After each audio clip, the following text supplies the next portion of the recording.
Russia's own meekness has betrayed either Putin's blood-crazed focus solely on Ukraine or Moscow's unwillingness to contest a war with NATO seriously. Congressional action, bipartisan criticism, and a new Russian offensive have pushed the Biden administration into refitting and re-energizing its Ukraine war policy. Early spring saw a greater volume of long-range firepower provided to Kyiv. The Russian Kharkiv Oblast offensive showcased the failures of restraining Ukrainian military strikes. Russia had massed forces in its own territory, knowing such formations were safe from Ukrainian attacks using weapons supplied by the United States and the North Atlantic Treaty Organization NATO. The White House has dreaded Russian escalation if Western weapons struck inside Russia's internationally recognized borders.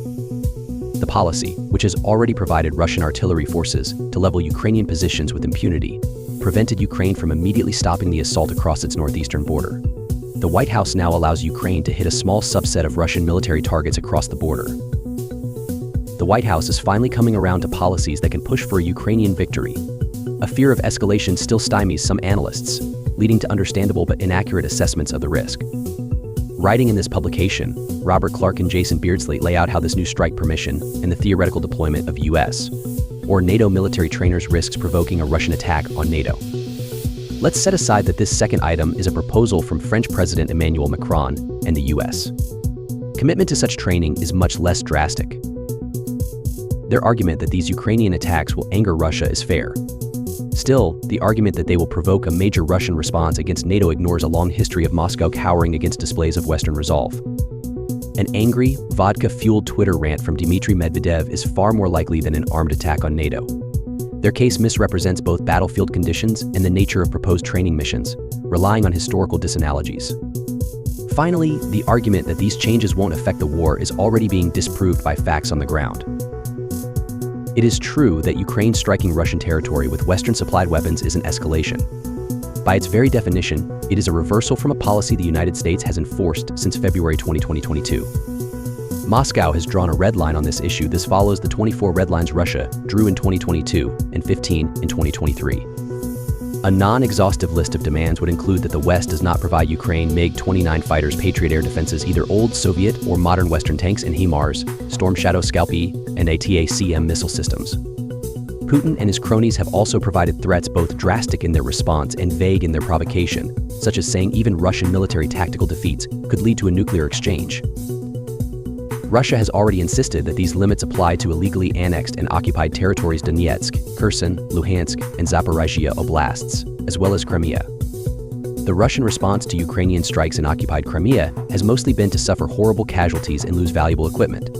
Ukraine has launched strikes against Russian air bases, oil refineries, and even Moscow military buildings using domestically produced drones, as the authors note. The response to this has been muted.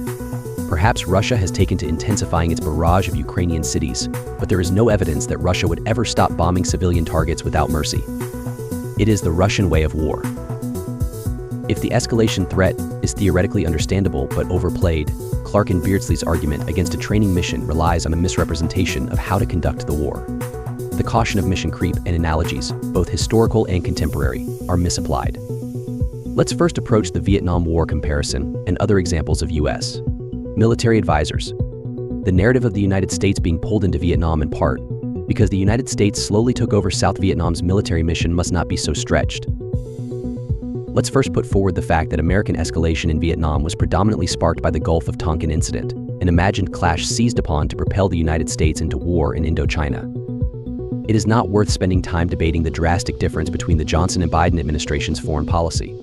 The mission creep argument is historically dependent on the Vietnam case study, despite its outstanding nature.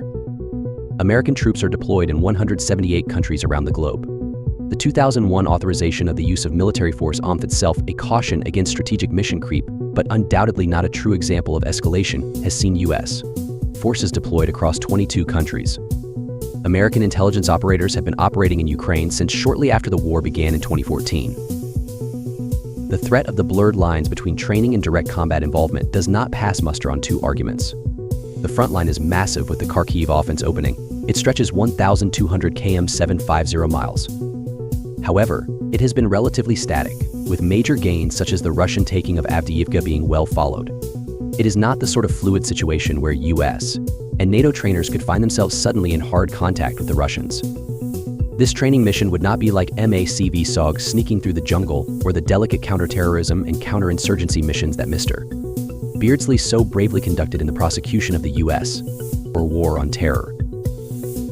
The Ukrainian military is also not the army of the Republic of Vietnam. Kyiv has spent the last 10 years converting a post-Soviet military into something approaching a NATO-compatible force. Ukraine's defenders are fighting the largest ground war the world has seen since 1945.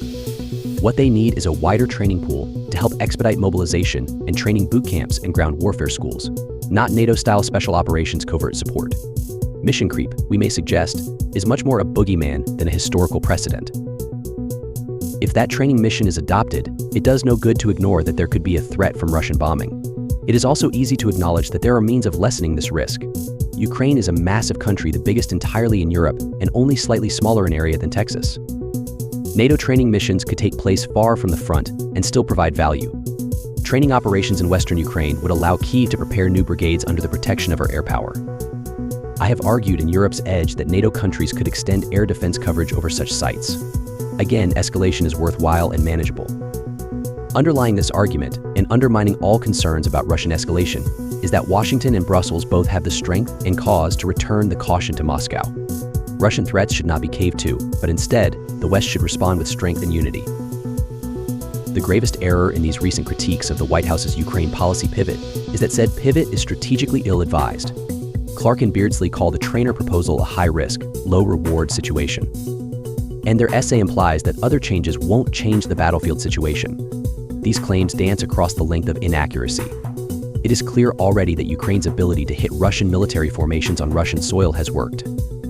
The tempo of the Kharkiv offensive is decreasing, and Kyiv states it is pushing them back. The operational argument for this is rather self-evident. If you deprive the enemy of a safe zone from which they can maneuver and amass, you will be better able to fight them. Precision, long-range strike capabilities are invested in for precisely that reason. A significantly increased training operation based in Ukraine follows its own simple logic. More than 100,000 Ukrainian defenders have been trained by European countries alone, but often have to travel to Western Europe. Kyiv needs more troops, and it needs them fast. The establishment of a NATO-backed training mission in Ukraine, protected by both advanced Western air defense systems and Western deterrence, would shorten the lines of travel. This gets fighters to the front faster. Ukrainian commanders and command staff would not have to be as distracted from their duties with closer training operations. More regular exposure to experienced Ukrainian veterans would also allow NATO planners to correct mistakes and misunderstandings the former has seen in this new sort of modern war.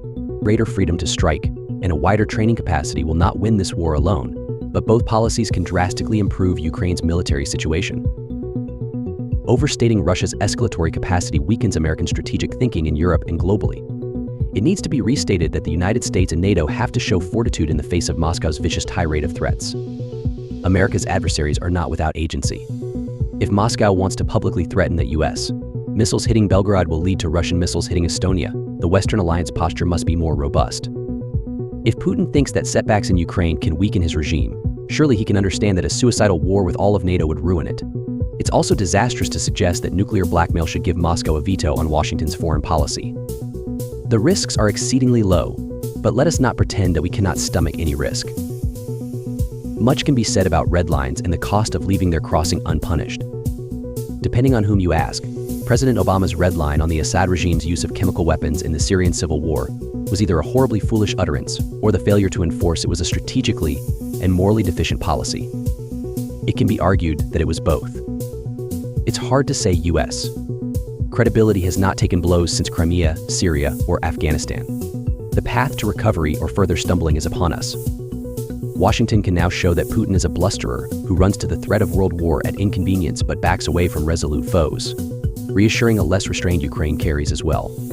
NATO allies that border Russia have less reason to fear limits on their own defense. Mr. Clarke and Mr. Beardsley are correct in arguing that unwanted, unnecessary escalation with a nuclear-armed tyrant should be avoided. However, their concerns about escalation are drawn from an inaccurate analysis of the situation. Russia's own meekness has betrayed either Putin's blood-crazed focus solely on Ukraine or Moscow's unwillingness to contest a war with NATO seriously. Russian threats have proven empty. Moscow keeps issuing them only because the West keeps caving without cause. The nature of the Russo-Ukrainian war and any NATO non-combat involvement needs to be understood in much less drastic concerns than a historical allusions to the 1950s and 1960s. The dismissive critique that new, more effective policies won't have any effect has already been proven wrong. And such an argument was so contrary to theories of military science that it hampers the theoretically grounded arguments, even if the fact pattern betrayed them as well.